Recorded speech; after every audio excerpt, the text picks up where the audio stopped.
నేను నమ్ముతా అంతే. నేను నమ్ముతానండి. నేను సోది ప్రశ్న లేని దేవుణ్ణి. అట్టెట్ట జరిగిద్ది, ఇది ఎట్ట జరిగిద్ది, కష్టమేమో, ఈ డౌట్లే ఉండవు. అట్టంటోడు నా పక్కన ఉన్నా కూడా చిరాకు పుట్టిద్ది నాకు. తొందరగా ఈడు నా మధ్య నుంచి తీసే ప్రభు అని ప్రార్థన చేస్తా. ఇక్కడ నుంచి తీసే నాయన, ఈ దరిద్రం అయిపోయింది నాకు, ఈ సణుగుడు గొనుగుడు అని. ఎవరైనా సరే ఇది ఎట్ట జరిగింది, అట్ట జరిగింది, ఎట్ట జరిగిద్దని ఏదో పనికి మళ్ళీ అవిశ్వాసం మాటలు మాట్లాడితే చిరాకు నాకు. పోస్ అవుతాను అనుకుంటా. విశ్వాసాన్ని వృద్ధి పొందించే మాట ఉండాలి మన నోట. మనకు అసాధ్యమే కానీ మన ప్రభువుకు సాధ్యం కాందేమీ లేదో, యేసయ్య చేస్తాడంతే. మీ అందరికీ చెప్తున్నా, ఒక చదువు లేని విద్యావిహీనుడు విశ్వాసం ఉంచినట్టుగా, ఒక పసిబిడ్డ దేవుని వాక్యాన్ని నమ్మినట్టుగా నువ్వు నమ్మితే, విశ్వసించగలిగితే, ధైర్యం తెచ్చుకోగలిగితే ఎంత బాగుండు. నువ్వు దేవుని అలానే నమ్మగలిగితే ఎన్ని కార్యాలు చూస్తావు నువ్వు. చూడటానికి విశ్వాసం వెర్రిచర్యలాగా ఉంటుంది, కానీ చివరికి విశ్వాసం వెర్రిచర్య అన్నవాడు వెర్రోడైపోతాడు. లాజికల్గా వెతుక్కుంటాడు. చదువు లేనివాడేమో పసిబిడ్డలాగా నమ్ముతాడు. మీకు ఒక చిన్న విషయం చెప్పనా? 5 రొట్టెలు 2 చేపలు యేసు ప్రభుకి ఇచ్చింది ఎవరు? పెద్దగా చెప్పండి. చిన్నోడు. అసలు అప్పుడు ప్రసంగం జరిగింది కదా, యేసయ్య వాక్యం చెప్పాడు, అందరు విన్నారు. దేని గురించి చెప్పుంటాడు ఆయన? విశ్వాసాన్ని గురించే చెప్పుంటాడు యేసయ్య. అంతకుమించి ఏం చెబుతాడు? పరలోక రాజ్యం సమీపించింది, దేవుని రాజ్యం వచ్చేస్తుంది, మారు మనసు పొంది సువార్తను నమ్మండి, దేవుని యందు విశ్వాసం ఉంచండి అని ఖచ్చితంగా విశ్వాసాన్ని గురించి మాట్లాడుంటాడు. వేలాది మంది అక్కడ ఉన్నారు, అందరూ విన్నారు. నాకు ఒక మాట చెప్పండి, మీరు పసిబిడ్డ దగ్గర 5 రొట్టెలు 2 చేపలు ఉన్నప్పుడు కనీసం మిగిలిన వాళ్ళ దగ్గర కనీసం కొద్దిగన్నా ఉండదా? పెద్దగా చెప్పాలి. కొద్ది గొప్పనా ఉండవా వాళ్ళ దగ్గర? దాదాపు పురుషులు 5,000 మంది అంటే స్త్రీలు ఇంకా అంత వేసుకోండి, పిల్లలు ఇంకా అంత వేసుకోండి, కనీసం 12 నుంచి 15,000 మంది అక్కడ గుంపు. ఓకేనా? సరే, వాళ్ళు ఉన్నారో లేదో రాయబడలేదు, 5,000 పురుషులే అన్నారు అనుకో, అది పురుషులందరూ గ్యాదర్ అయినటువంటి కూటం అనుకుందాం, 5,000 మంది జెంట్సే అనుకుందాం. పిల్లోడి దగ్గర 5 రొట్టెలు 2 చేపలు ఉన్నప్పుడు మిగిలిన వాళ్ళ దగ్గర కనీసం 1 రొట్టెన్నా ఉండదా? 2 రొట్టెలన్నా ఉండవా? 4 చేపలన్నా ఉండవా? మీకు దండం పెడతా చెప్పండి. డౌట్ లేదుగా? మరి ఉంటే యేసు ప్రభు ఇచ్చిన పిలుపుకి పిల్లవాడు కదిలాడు, కానీ అంతమంది పెద్దోళ్ళు ఉండి ఒకటన్నా నా దగ్గర ఈ 4 చేపలు ఉన్నాయని రాలేదేందండి? నా దగ్గర ఈ 2 చేపలు ఉన్నాయి, లేదా ఈ 2 రొట్టెలు ఉన్నాయని రాలేదేంది? ఎస్, వాళ్ళు ఏమనుకున్నారు చెప్పనా? వాళ్ళ దగ్గర కనీసం 1 చేప అన్నా 1 రొట్టె అన్నా ఉండి ఉండొచ్చు. కానీ వాళ్ళు ఏమనుకున్నారు తెలుసా? లాజికల్గా ఆలోచించారు. ఆంధ్రేయ ఆలోచిస్తాడు చూడు, అట్లా ఇంతమంది సమూహం ఉన్నారు, నా బొట్టలోనేమో 4 రొట్టెలు 8 చేపలు ఉన్నాయి, కానీ ఇంతమందికి సరిపో. ఆయన ఏదో పిలుస్తున్నాడులే, కానీ ఇవన్నీ ఏమోల కొత్త ఇంతమందికి సరిపోలే అనుకుని ఆ బొట్ట ఓపెన్ చేసి కూడా మళ్ళీ బొట్ట మీద మూత పెట్టేసుకున్నారు. ఖచ్చితంగా అదే జరిగి ఉండాలి. లేకపోతే చిన్నోడు కదిలినప్పుడు అందరూ కదిలి రావాలిగా. అసలు చిన్నోడి కంటే ముందు అప్పటిదాకా వాక్యం విన్న పెద్దోళ్ళు కదలాలి కదా, కదల్లా. కారణం లాజిక్. ఇంతమంది ఉన్నారు, ఇంతమందికి నా దగ్గర ఉన్న 4 చేపలు 8 రొట్టెలు ఏ మూలక అనుకున్నారు. కానీ వాక్యం విన్న పెద్దోళ్లే కాదు, వాక్యం విన్న పిల్లోడు కూడా ఉన్నాడు. ఆ వాక్యం విన్నంతసేపు వాడు జాగ్రత్తగా విన్నాడు. తిండి తిప్పలు మానుకొని కూడా విన్నాడు. వాడికి చాలా నచ్చినాయి యేసయ్య మాటలో, భలే ముచ్చట అనిపించినాయి. వినటమే కాదు, పసిబిడ్డ కాదు, యేసయ్య చెప్పిన మాట చేయగల సమర్థుడని ఆయన యందు విశ్వాసం ఉంచాడు కాబట్టే వాడి దగ్గర ఉన్న 5 రొట్టెలు 2 చేపలు తీసుకొచ్చి ఆంధ్రేయకు చూపించాడు. ఆయన ఏదో అడుగుతున్నాడు, వీళ్ళకి ఆహారం పెట్టమని, మా అమ్మ నాకు ఇచ్చింది, వచ్చేటప్పుడు తీసుకెళ్ళి తినరా అని. నేను ఆయన మాటల్లో పడి తినలేదు, తిందామని ఆ బుట్ట దగ్గరికి పోయాను. ఆయన పిలిచాడు, మీ దగ్గర ఆహారం ఉందా అని. మరి నా దగ్గర ఇవి ఉన్నాయి, ఆయనకి ఇస్తే పెడతాడుగా అందరికీ అన్నాడు. అప్పుడు ఆంధ్రే ఏమని ఉంటాడు? ఒరే పిల్లోడురా, నీకు తెలియదు ఏం లేదు, ఏ కొద్ది జనం అనుకుంటున్నావు ఏందిరా, ఈ 5 రొట్టెలు 2 చేపలు నీకు ఇచ్చిందిరా మేమ్మ, నీకే జాలవి, ఇంతమందికి ఎట సరిపోతారా అనుంటాడు ముందు. వాళ్ళిద్దరి సంభాషణ నేను విన్నాడు. ఏమిటి అక్కడ అన్నాడు, ప్రభువా ఏం లేదులే కానీ అడిగావు కదా ఏమైనా ఉందా అని, వీడి దగ్గర 5 రొట్టెలు 2 చేపలు ఉన్నాయి, కానీ ఇంతమంది సమూహానికి ఇవి ఏమాత్రం అని అన్నాడు. దా అన్నాడు యేసయ్య. చిన్నోడు ఆ బుట్ట తీసుకొని వచ్చాడు. మా అమ్మ ఇచ్చింది యేసయ్య 5 రొట్టెలు 2 చేపలు. యేసయ్య అన్నాడు వాడిని, రే ఇంతమంది సమూహాన్ని చూసావు కదా నాన్న, ఇట్లా ఎత్తుకుంటుందా అని వాడిని ఎత్తుకొని, చూడు ఎంతమంది జనం ఉన్నారు, నువ్వు ఇది తెచ్చావు, ఏ మూలకు వచ్చిందిరా ఇది అన్నాడా? ఇంతమందిలో విశ్వాసము గలవాడు ఎవడని చూస్తే ఆ చిన్నోడు వచ్చాడు బయటికి. అందరి దగ్గర ఉన్నాయి కానీ తెచ్చి ముందు పెట్టలే ఆయన ముందు. ఆ చిన్నోడు విశ్వాసాన్ని కనబరిచాడు. ఏమన్నా తెలుసా, ఇవి నేను ఆయనకి ఇస్తే వీటిని అవసరమైతే ఎంతమంది కడుపులు నింపటానికి ఆయన శక్తి గలవాడు. అది చేస్తాడో ఇంకొకటి చేస్తాడో ఏమైనా చేస్తాడు. ఆయన అడిగాడు, నేను ఇస్తా అంతే, నా దగ్గర ఉన్నదే ఇస్తా అని. నా దగ్గర లేని సమకూర్చిస్తాను అనుకోలా, ఉన్నదే తీసుకెళ్ళి ముందు పెట్టాడు. యేసు ప్రభు కూడా మరి ఇంతమందికి ఇయ్యక్కడ్రా అనలా, వాడి విశ్వాసాన్ని చిన్నబుచ్చలా దగ్గర తీసుకొని, నానా ఎంత దానగుణంరా నీది, ఇది బైబిల్లో రియల్గా రాసుందా లేకపోతే ఏదో షోనా? ఇది చూపించినా కూడా కొంతమందికి డౌటే, ఏమో జరిగిందా ఏమో ఏం తీసుకొని కొట్టాలో నాకు అర్థం కాదు వీళ్ళని. మళ్ళీ అంటే విశ్వాసనండి, విశ్వాసి తలకాయ నిండా తట్టడి అనుమానం పెట్టుకుని నువ్వు విశ్వాసి ఎట్టవుతావు, పిశాచి అవుతావు. దానికే డౌటు. ఇంకా చెప్పాలంటే పిశాచులు కూడా నమ్ముతాయంట దేవుడిని, మనకంటే అయ్యే నయం అనిపిస్తుంది ఒక్కోసారి. దయ్యములు కూడా దేవుడున్నాడని నమ్మి వణుకుచున్నవి అని ఉంది వాక్యం. ప్రియమైన దేవుని బిడ్డలారా, విశ్వాసం యొక్క గొప్పతనం అది. నా దగ్గర ఉన్నది కొంచెమే, నా ప్రభు చేతికి ఇది ఇస్తే అవసరమైతే ఈ కొంచాన్నే ఉపయోగించి అందరి కడుపులో నింపే దమ్ము యేసయ్యకుందని నమ్మాడు. నీకున్నది కొంచెమే కావచ్చు, అది రవ్వంతే కావచ్చు, దాన్నే విస్తారం చేసి వాడుకుంటాడు నా యేసయ్య. ఆశీర్వదిస్తాడు నువ్వు విశ్వసించగలిగితే. నేను దేవుని పనికి వచ్చినప్పుడు ఇదే పాయింట్తో వచ్చాను. నేను నాకేదో పెద్ద సబ్జెక్ట్ ఉంది, నేను పెద్ద జ్ఞానవంతుడిని, మంచి నైపుణ్యం కలిగిన వాడిని, అన్నీ పొందుకొని వచ్చాను అని నేను చెప్పలా. నా ప్రభువుని గురించి నాకు తెలిసినంత వరకు నాకున్న జ్ఞానంలో నేను ఇతరులకు ప్రకటిస్తాను అని నడుంగట్టా. దేవుని ముందుకు వచ్చి అదే అడిగా. నా కళ్ళ ముందు నశించిపోతున్నారు, నేను చూస్తూ ఉండలేకపోతున్నా. నువ్వు నీ పనికి పిలుస్తున్నావు కనుక నేను కదులుతున్నా. 5 రొట్టెలు 2 చేపలు తెచ్చిన చిన్నవాడిని ఆశీర్వదించి వాడి దగ్గర ఉన్న 5 రొట్టెలు 2 చేపల్ని అందరి కడుపులో నింపడానికి వాడుకున్నట్టు నాకు నువ్వు ఇచ్చిన దానిలో నుండి నీ ముందుకు తెస్తున్నా. దీనిలో నుంచే నీ బిడ్డలందరికీ తృప్తి కలిగించు తండ్రి అని ప్రార్థన చేస్తాను. హల్లెలూయా, చెప్పు గట్టిగా. నా దేవుడు నమ్మదగిన దేవుడు.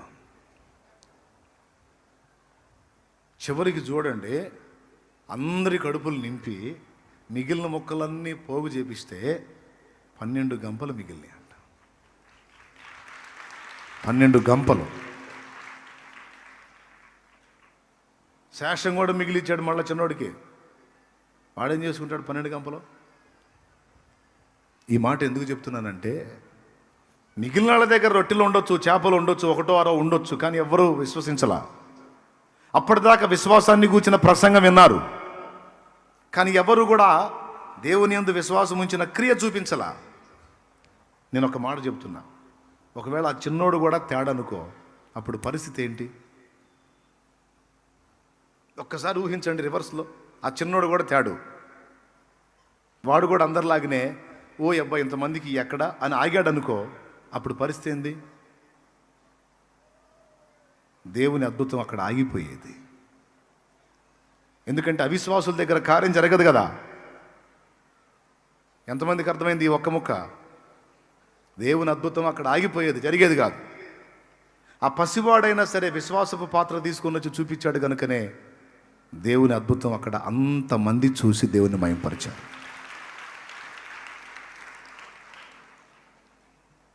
కాబట్టి నేను అందుకే చెబుతాను, చదువుకున్న జ్ఞానవంతుల కంటే చదువు లేనటువంటి మొరట మనుషుల దగ్గర దేవుని కార్యాలు చూస్తాం, పసి బిడ్డల దగ్గర కూడా దేవుని కార్యాలు చూస్తాం.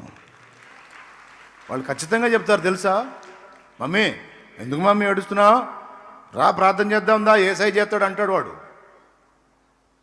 ఊరుకోరా, ఏసై చేసేది లేదు ఏం లేదు, ఊరుకోరా అంటే, ఏంటి మమ్మీ శాలేమన్ ఏం చెప్పాడు, మమ్మీ ఏం చెప్పాడు శాలేమన్, ప్రార్థన చేస్తే ఏసై చేస్తాడు రాను అంటాడు. ఏవా అంటదేమో. ఇద్దరు ఎవరు సోదరుళ్ళు, ఏమేమంటుంది ఏపా సోది ఏంటో జరిగేది, ఆయన చెప్పాడు ఇది చెబుతాడు అంటుంది. వాడు ఆశ్చర్యం, అన్నేమో అట్ట చెబుతాడు, మా అమ్మేమో ఇట్ట అంటుంది. ఎవరిని నమ్మాలో ఏమని వాడు అయోమయంలో పడతాడు. స్తోత్రం, హల్లెలూయా. సిగ్గు తెచ్చుకోవాలా, పెద్దోళ్ళైన వాళ్ళు సిగ్గు తెచ్చుకోవాలా. వాడు పసిబిడ్డ, వాడు నమ్ముతున్నాడు. మమ్మీ నాన్నకి సమస్య వచ్చింది, ప్రార్థన చేయమన్నాడు కదా శాలేమన్నా, విశ్వాసంతో ప్రార్థన చేయమన్నాడు కదా, స్వస్థత వచ్చింది అన్నాడు కదా, రామ మీ ప్రార్థన చేద్దాం. పసిబిడ్డ విశ్వాసం. మీరు నమ్మండి నమ్మకండి, నా సొంత మేనకోడల జీవితంలో జరిగింది. వాళ్ళకు ఒక పాప, భార్యాభర్త ఇద్దరు కొన్ని కారణాలను బట్టి విడిపోయారు. విడాకులు కూడా అయిపోయినాయి. ఆ చిన్న బిడ్డ కొన్ని 7 ఏళ్ళు అయింది, 7 సంవత్సరాలు అయిపోయింది వాళ్ళు డివైడ్ అయ్యి. ఆ బుడ్డది పసిబిడ్డ ఉన్నప్పుడు విడిపోయారు. దానికి 7 సంవత్సరాలు దాటినాయి. మరి 7 ఏళ్ళు అంటే మరి వాళ్ళ లైఫ్లు బాగుండాలి కదా, తల్లిదండ్రుల చింత. మరి ఆ పిల్ల జీవితం ఏంది మరి అన్నట్లుగా ఆలోచించి నన్ను కదిలిచ్చారు. మరి అమ్మాయికి మరి విడాకులు అయిపోయినాయి కదా, అమ్మాయి లైఫ్ ఏంది, వాళ్ళ కుమార్తె మనోరాల సంగతి. నేను దాని దగ్గరికి పిలిచా, బుడ్డదాన్ని, వాళ్ళ అమ్మని కాదు కూతుర్ని పిలిచా. దగ్గరికి తీసుకొని, అమ్మా మీ నాన్న మిమ్మల్ని వదిలేశాడు, 7 సంవత్సరాలు అయిపోయింది, మిమ్మ ఒంటరిగతిగా ఉంది, నువ్వు పసిబిడ్డవి. మరి మిమ్మ జీవితం ఏంటమ్మా, మరి ఏదన్నా ఆలోచన చేద్దామా అన్నా అంటే నేను ఇష్టపడి కాదు, దాని మైండ్ తెలుసుకోవాలని అడిగాను. నిజంగా దేవుడే దీనికి సాక్షి. అయితే ఆ చిన్నది నా దగ్గరికి వచ్చి కన్నీళ్లతో అన్నది, మేనగోడలు కూతురు అంటే నేను దానికి తాతనే, అక్క కూతురు అన్నమాట. తాతయ్య మా డాడీ వస్తాడు తాతయ్య అంది.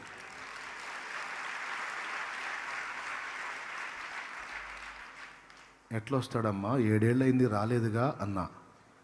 కా తాతయ్య నేను రోజు ప్రార్థన చేస్తున్నా, మా డాడీ వస్తాడు.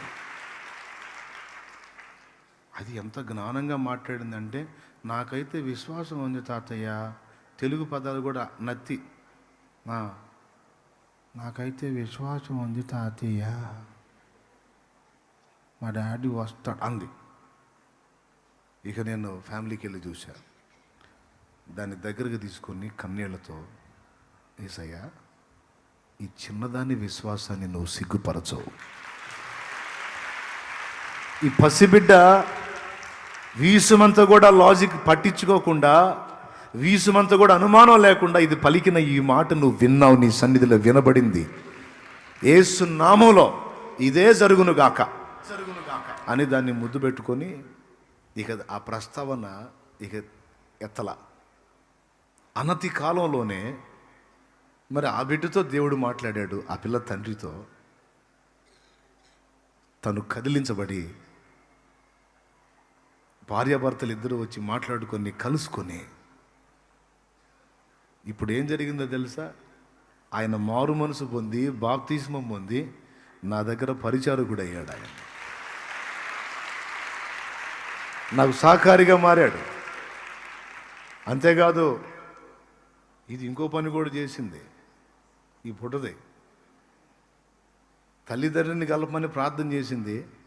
వాళ్ళిద్దరు 7 సంవత్సరాల తర్వాత తిరిగి ఒక కుటుంబంగా చేర్చబడితే నాకు ఒక తమ్ముడిని అయ్యా అని కూడా ప్రార్థన చేసిందంట. ఇప్పుడు ఆశీర్వాద పాల్ అనేవాడు పుట్టాడు. నేను ఎందుకు చెప్తున్నానంటే నా ఫ్యామిలీ మ్యాటర్ని ఉల్లాసంగా చెప్పటం కాదు. జీవితాలు పతనమై, కుటుంబాలు చెల్లాచెదురైపోయి, ప్రయత్నాలు విఫలమైపోయి, మూడుబారిన జీవితాలుగా మారిపోయిన బ్రతుకులు చాలా ఉన్నాయి. పసిబిడ్డ విశ్వాసం. నా మనిషి అని నేను గొప్ప చెప్పుకోవటం కాదు. ఎవరైతేనే పసిబిడ్డ.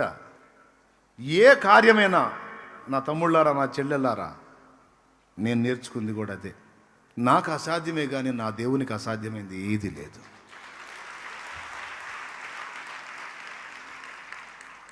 ఊళ్ళో కూటం పెడితే ఎవరన్నా వస్తారు కానీ 7-8 కిలోమీటర్లు అవతలికి పోయి ఆడో ఎడారిలో దేవులాడి పెడుతున్నాడు, ఎట్లా వస్తారా ఆడ అన్నారు.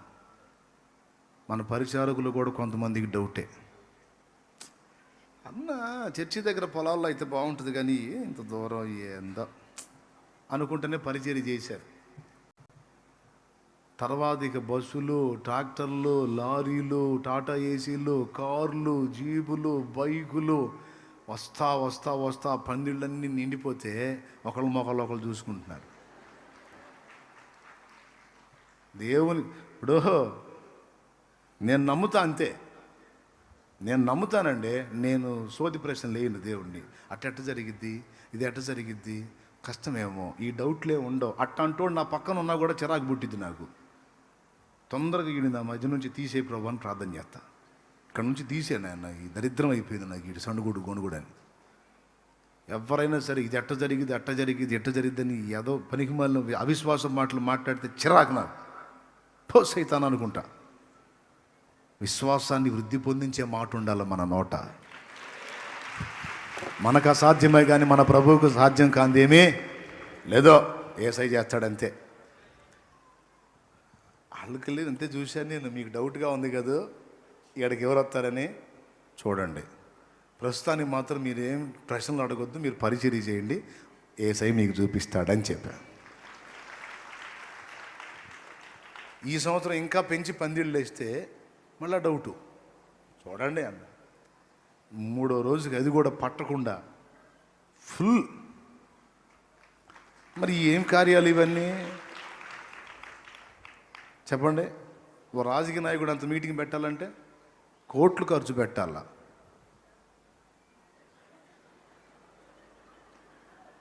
బిర్యానీ ప్యాకెట్ 500, బిర్యానీ ప్యాకెట్ 500, అవునా? మళ్ళీ వాడికి బస్సు, లారీ. అప్పుడు ఆ బిర్యానీ తిని దాగి లారీ ఎక్కి అప్పుడు వేస్తాడు కేకలో. దిగిన దాకా వేస్తాడు. దిగిన తర్వాత ఆప లారీ ఆప అంటాడు. ఏందిరా దిగింది, సరే తగలబెట్టండి వాడికి. మళ్ళీ కత్తి ఆపండి. ఏందిరా అంటే ఆకలి అవుతుందంటే. నేనేం బిర్యానీ ఇచ్చానా? నేనేమన్నా? ఎడారులోకి పరిగెత్తారు యేసు నామములో. హల్లెలూయా, హల్లెలూయా. ఆయన చేసే కార్యాలు ఆయన మాట్లాడితే జరిగిద్ది. ఈరోజు ఇంతమంది గ్యాదర్, మీ ఇంటికి వచ్చి నేను ఏమైనా పిలిచానా? మరి ఎందుకంటే హడావుడికి పరిగెత్తారు? ఆయన మాట్లాడాడు. నేను విశ్వాసంతో ప్రార్థన చేస్తా. ఈరోజు ఎవరితో మాట్లాడాలో, ఎవరిని కలుసుకోవాలో నువ్వే దర్శించు, తీసుకుంటా. నేను ప్రార్థించిన ఒక్కోసారి ప్రార్థన కూడా చేయకుండా అడ్డం పడతా. ఆయన నా బిడ్డలు ప్రార్థన చేస్తారు. వారి ప్రార్థన, నా ప్రార్థన, మీ ప్రార్థన ప్రతి ఆదివారం, శుక్రవారం విస్తారమైన ఆత్మలో. ప్రతి కార్యం అంతే. కాబట్టి మీ అందరికీ చెప్తున్నా, ఒక చదువు లేని విద్యావిహీనుడు విశ్వాసం ఉంచినట్టుగా, ఒక పసిబిడ్డ దేవుని వాక్యాన్ని నమ్మినట్టుగా నువ్వు నమ్మితే, విశ్వసించగలిగితే, ధైర్యం తెచ్చుకోగలిగితే ఎంత బాగుండు. నువ్వు దేవుని అలానే నమ్మగలిగితే ఎన్ని కార్యాలు చూస్తావు. కాబట్టి అనుమానాలు తీసేయి. చెప్పు, ఏం మందు? యేసు రక్తం మందు. చెప్పు, ఏం చెప్పింది? ఏం కొట్టావు ముసలమ్మ? యేసు రక్తం మందు అండి. దేవునికి మహిమ. చూడటానికి విశ్వాసం వెర్రిచర్యలాగా ఉంటుంది, కానీ చివరికి విశ్వాసం వెర్రిచర్య అన్నవాడు వెర్రోడైపోతాడు.